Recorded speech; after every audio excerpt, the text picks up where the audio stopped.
নমস্কার বন্ধুরা, তুমি কি ক্লাস 9 লাইফ সায়েন্স জীবনতার বৈচিত্র্য চ্যাপ্টার পড়ে ভাবছো এত জীব, এত শ্রেণীবিভাগ, এত বৈজ্ঞানিক নাম আমি কিভাবে সব মনে রাখবো? তাহলে আজকের এই ভিডিওটা তোমার জন্য। আজকের ভিডিওতে আমি তোমাদের দেখাবো পরীক্ষায় বারবার আসা সবচেয়ে গুরুত্বপূর্ণ এবং সহজভাবে মনে রাখার মতো জীবনতার বৈচিত্র্য চ্যাপ্টারের প্রশ্নগুলি। তাই খাতা কলম নিয়ে বসে পড়ো, চলো শুরু করি। তো প্রথম যে অতি সংক্ষিপ্ত ১ নম্বরের কোশ্চেনে যেগুলো ইম্পর্টেন্ট কোশ্চেন আছে সেগুলো হচ্ছে জীববিজ্ঞান কাকে বলে? জীবের প্রধান বৈশিষ্ট্যগুলি কী কী? শ্রেণীবিন্যাস বলতে কী বোঝায়? দ্বিপদ নামকরণ কী? কার্ল লিনিয়াস কে ছিলেন? ভাইরাস জীব না অজীব? প্রোটোজোয়া কোন জগতের অন্তর্ভুক্ত? উদ্ভিদে স্বপোষী হওয়ার অর্থ কী? একবীজপত্রী ও দ্বিবীজপত্রী উদ্ভিদের পার্থক্য কী? মেরুদণ্ডী প্রাণী কাকে বলে? এটা হচ্ছে অতি সংক্ষিপ্ত প্রশ্ন ১ নম্বরের জন্য। এই ১০টা কোশ্চেন খুবই ইম্পর্টেন্ট।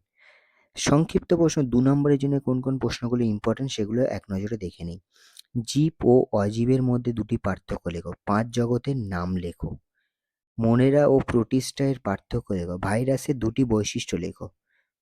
উদ্ভিদ জগতের প্রধান ভাগগুলি লেখো। মেরুদণ্ডী প্রাণীর শ্রেণীগুলি লেখো। স্তন্যপায়ী প্রাণীর বৈশিষ্ট্য লেখো। উভচর প্রাণীর দুটি উদাহরণ দাও। এই ৮টি কোশ্চেন সংক্ষিপ্ত প্রশ্ন ২ নম্বরের জন্যে, ২ নম্বর অথবা ৩ নম্বর, ২, ৩ দুটোর জন্যই খুবই ইম্পর্টেন্ট।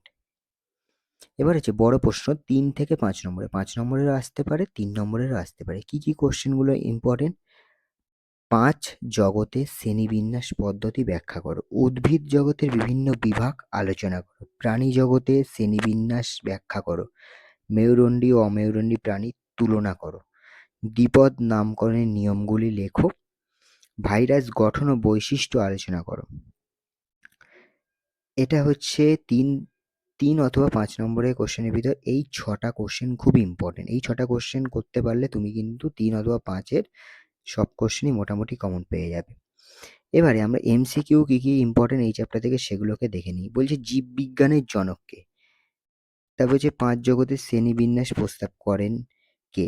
এগুলা সঙ্গে অ্যান্সার দেওয়া রয়েছে। অ্যান্সারগুলো তোমরা দেখে নেবে একসাথে। আর.এইচ. হুইটেকার কি? ভাইরাস হলো কি? জীব ও অজীবের মধ্যবর্তী। মোনেরা জগতের জীব হলো ব্যাকটেরিয়া। দ্বিপদ নামকরণ প্রবর্তন করেন কার্ল লিনিয়াস। স্তন্যপায়ী প্রাণীর বৈশিষ্ট্য হলো দুধ উৎপাদন। নিম্নের কোনটি অমেরুদণ্ডী প্রাণী? মাছ, সাপ, কেঁচো, মানুষ। কোনটি অমেরুদণ্ডী? কেঁচো। প্রোটিস্টা জগতের উদাহরণ? অ্যামিবা। উদ্ভিদ জগতের সবচেয়ে উন্নত বিভাগ হলো অ্যাঞ্জিওস্পার্ম। মেরুদণ্ডী প্রাণীর প্রধান বৈশিষ্ট্য হচ্ছে মেরুদণ্ড থাকাটাই হচ্ছে তার প্রধান বৈশিষ্ট্য। তাহলে এইগুলো এমসিকিউর জন্য খুবই ইম্পর্টেন্ট। এই কোশ্চেনগুলো ৩ থেকে ৫ নম্বরের জন্য খুবই ইম্পর্টেন্ট। এই কোশ্চেনগুলো সংক্ষিপ্ত প্রশ্ন ২ নম্বরের জন্য খুবই ইম্পর্টেন্ট এবং এগুলো অতি সংক্ষিপ্ত ১ নম্বরের জন্য খুবই ইম্পর্টেন্ট। তো বন্ধুরা, আজকে আমরা জীবনতার বৈচিত্র্য চ্যাপ্টারের সবচেয়ে গুরুত্বপূর্ণ প্রশ্নগুলো নিয়ে আলোচনা করলাম। যদি ভিডিওটা তোমার একটু হলেও কাজে লাগে তাহলে একটা লাইক দাও আর তোমার বন্ধুদের সাথে অবশ্যই শেয়ার করো। এখন যদি সাবস্ক্রাইব না করে থাকো তাহলে এখনই সাবস্ক্রাইব করে দিও, কারণ সামনে আরও পরীক্ষা সাজেশন, এমসিকিউ, শর্ট কোশ্চেন এবং বোর্ডের গুরুত্বপূর্ণ অধ্যায় নিয়ে ভিডিও আসতে চলেছে। তোমার কোনো প্রশ্ন থাকলে নিচে কমেন্ট করো, আমি অবশ্যই উত্তর দেবো। ততক্ষণ পর্যন্ত পড়াশোনায় মন দাও, স্বপ্নটা বড় করো। আবার দেখা হবে। ধন্যবাদ।